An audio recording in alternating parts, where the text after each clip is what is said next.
ओम नमः शिवाय। आइए श्रवण करते हैं नाग पंचमी की कथा। सनातन धर्म में नाग पंचमी का विशेष महत्व है। सावन मास के शुक्ल पक्ष की तिथि में यह महापर्व मनाया जाता है। इस दिन भगवान शिव की विशेष पूजा करनी चाहिए, नागों की पूजा करनी चाहिए। भगवान शिव नागदेव, और अगर आप इनकी पूजा विशेष रूप से करते हैं तो निश्चित ही आपके जीवन में सुख शांति आती है। इस दिन भगवान शिव का अभिषेक करना ना भूलें।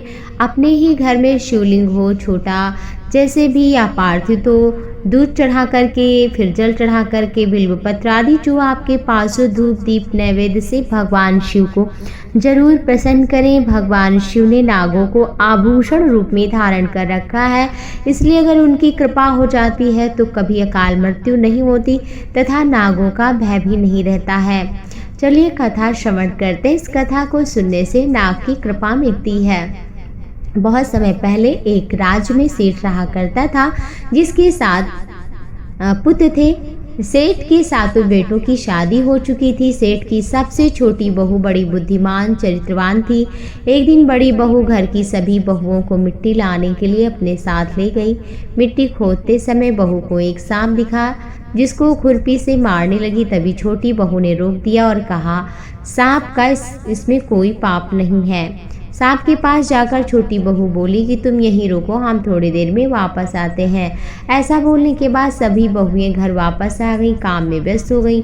छोटी बहू सांप को किया वादा भूल गई। इसी बीच सांप उनका इंतजार करता रहा। दूसरे दिन जब छोटी बहू को सांप से वादा किया याद आया तो भागी भागी सांप के पास गई। सांप के पास जाकर उसने क्षमा मांगी और कहा, भैया मैं काम में व्यस्त थी, वादा भूल गई। सांप ने कहा, तुमने मुझे अपना भाई कहा है, इसलिए मैं तुम्हें जाने दे रहा हूँ, वरना कोई और होता तो मार देता मैं। इसके साथ सांप ने कहा, तुमने मुझे भाई बोला है तो आज से तुम्हारा भाई हूँ, तुम्हें जो मांगना हो मांग लो। तभी छोटी बहू ने कहा, मेरा कोई भाई नहीं है, आज से आप मेरे भाई हैं। कुछ दिन बाद मनुष्य का रूप धारण करके सांप अपनी बहन को लेने गया। उस पर विश्वास करके घर वालों ने छोटी बहू को जाने दिया। सांप छोटी बहू को अपने घर ले गया, जहाँ सांप का परिवार रहता था।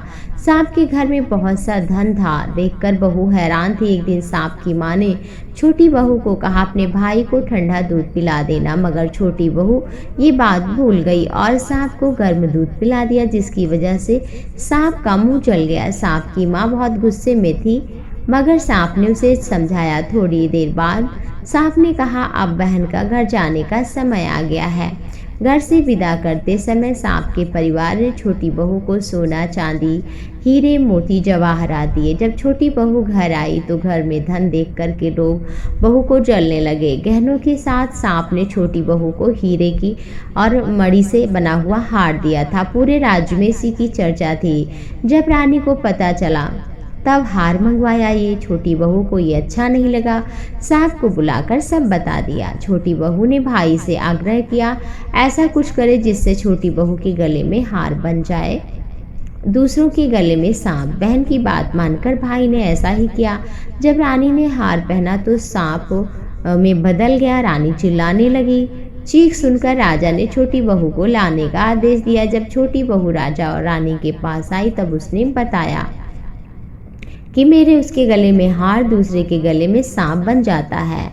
तब राजा ने छोटी बहू को हार पहनने के लिए दिया और छोटी बहू के गले में जाते ही वो हार सांप फिर से हार बन गया। ये चमत्कार देख कर के राजा खुश हुआ और धन दौलत देकर के विदा किया। छोटी बहू धन दौलत लेकर पहुंची। बड़ी बहू ये देखकर जलने लगी। छोटी बहू के पति के कान भरने लगी। सबसे छोटे बेटे ने अपनी पत्नी से धन, गहने, कपड़े के बारे में पूछा तो सांप को याद करने लगी। सांप प्रकट हो गया। सांप ने अपनी बहन के पति से कहा कि कोई भी उस पर शक नहीं करेगा, नहीं तो मैं उसे डस लूँगा। सांप को देखकर पति बड़ा ही प्रसन्न हुआ और सर्प देवता की सेवा करने लगा। इस दिन से फिर कहा कि आज से हमारे घर में, हमारे राज्य में सभी सांप की पूजा करेंगे। और सर्प भगवान शिव के आभूषण हैं। इनकी जो पूजा करता है उसकी अकाल मृत्यु नहीं होती है, धन धान से घर भरा रहता है। इस दिन महिलाएं अपने भाई के समान मानकर उनकी पूजा करें, दान करें, धर्म करें, भगवान शिव की पूजा करें, जिससे उनके घर में सुख, शांति और समृद्धि आए।